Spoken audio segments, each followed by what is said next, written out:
Bonjour chers amis et bienvenue dans cet univers de paix, de joie, de tonus, de robustesse. Dans cette vidéo, nous allons parler de la blessure de l'abandon.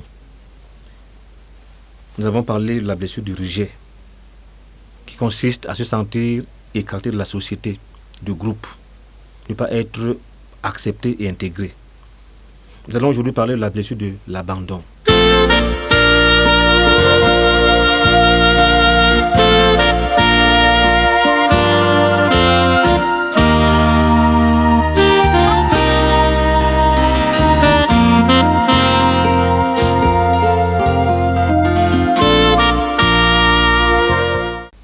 Je m'appelle Pat Mabé, votre ami, votre coach, votre compagnon. Je suis auteur, conférencier et formateur. J'aide les gens comme vous et moi à se booster dans la confiance en soi, se découvrir, identifier leurs points d'impact et de force pour impacter la société et marcher tête haute.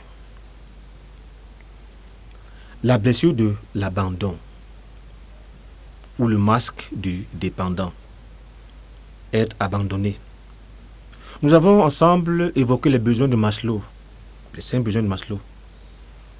Besoins physiologiques, besoins de sécurité. Il apparaît justement clairement que l'abandon s'apparente, vient s'inscrire dans le besoin de sécurité. Quand on est abandonné, ça veut dire qu'on n'est pas protégé. Cela veut dire que ceux qui sont chargés de notre sécurité n'ont pas joué leur rôle. C'est le cas des enfants qui apprennent un jour que le père est parti. Il est parti de la maison, ils ne l'ont plus revu. C'est le cas de ces femmes dont les maris s'en vont vers d'autres femmes. Ils les abandonnent. C'est le cas de ces femmes divorcées. Le mari la rejette et puis il l'abandonne. J'ai écouté une histoire poignante, enfin pas poignante, mais oui, elle est poignante et même un peu révoltante. L'histoire d'un homme qui a épousé une femme dans sa jeunesse. La femme, à l'époque, était élève en 3e et lui, jeune fonctionnaire de l'agriculture. Il épouse, tous les deux commencent leur petite carrière, affectée ici et là. Il gravit les échelons l'un après l'autre. Un jour, il s'aperçoit qu'il est déjà un grand monsieur, il est déjà grand. Il est nommé à un poste très élevé. Qu'est-ce qu'il fait? Il prend une seconde épouse, une deuxième épouse, qui est plus belle, plus jeune, plus fraîche, qui a un corps de jeunesse et qui, selon lui, est à son niveau. Une jeune femme ingénieure de télécommunications. Et voilà comment, peu à peu, il met l'autre de côté. Il divorce d'avec elle, il la rejette. L'autre femme donc s'en va vivre toute seule, sans ressources. Et un jour, elle tombe malade. Elle fait des calculs rénaux. L'ami de ce monsieur la découvre en piteux état. Il appelle son ami et lui dit: mon ami, ton épouse est malade. Et il lui dit: débrouille-toi avec elle. Ça ne me concerne pas. L'abandon. Elle est d'abord rejetée. Maintenant, elle est abandonnée à son sort. Lorsqu'on est sans ressources, lorsqu'on est seul, lorsqu'on ne peut pas compter sur ce sur quoi on devait compter, on se sent vulnérable, on se sent exposé aux attaques de l'ennemi, aux attaques des intempéries. On est abandonné. Nous ne sommes plus en sécurité. Alors, comment se comportent les personnes souffrant de ce syndrome de l'abandon?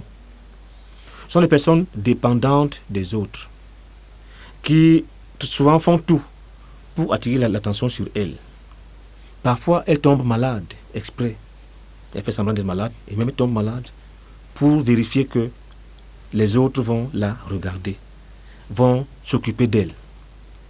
Ce sont des gens qui s'appuient beaucoup sur les autres, qui sont incapables d'initiatives personnelles, qui s'en réfèrent toujours à quelqu'un d'autre. Il lui faut toujours un bras séculier, un bras fort. Il faut quelqu'un qui vient valider ce qu'il fait, valider son idée, valider son projet, valider ses initiatives, parce qu'il ne se sent pas seul. Je veux dire, il ne se sent pas maître, il ne se sent pas solide, ancré. Il a l'impression d'être abandonné aux caprices de la vie. Et tant qu'il n'y a pas quelqu'un qui vient valider ses idées, ses choix, même ses choix amoureux, il aura tendance à toujours en appeler aux autres. Ce sont des personnes qui, pour s'habiller, des personnes qui, pour épouser une femme, ou choisir un conjoint, choisir une carrière, un métier, un emploi, quelque chose, ont toujours le sentiment qu'il faut s'en référer à quelqu'un d'autre. La blessure de l'abandon. Un enfant qui a vécu avec ses parents jusqu'à un certain âge et qui, tout à coup, apprend que son père l'envoie en internat, peut se sentir abandonné, frustré, blessé par cela. Un enfant que son père envoie vers un tuteur, l'enfant peut vivre cela comme étant un abandon. Mon père, non seulement il me rejette, parce que je ne suis pas bon à ses yeux, je suis nul, mais il m'abandonne, il me délaisse. Il peut même quelquefois arriver, et c'est plus grave encore, que des personnes qui sont mortes, décédées, nous apparaissent comme des gens qui nous ont abandonnés. D'ailleurs, quand quelqu'un meurt, la syntaxe, les mots, c'est « Pourquoi m'as-tu abandonné ?» Le Christ, Jésus, sur la croix, a eu ce sentiment. Il a même des paroles.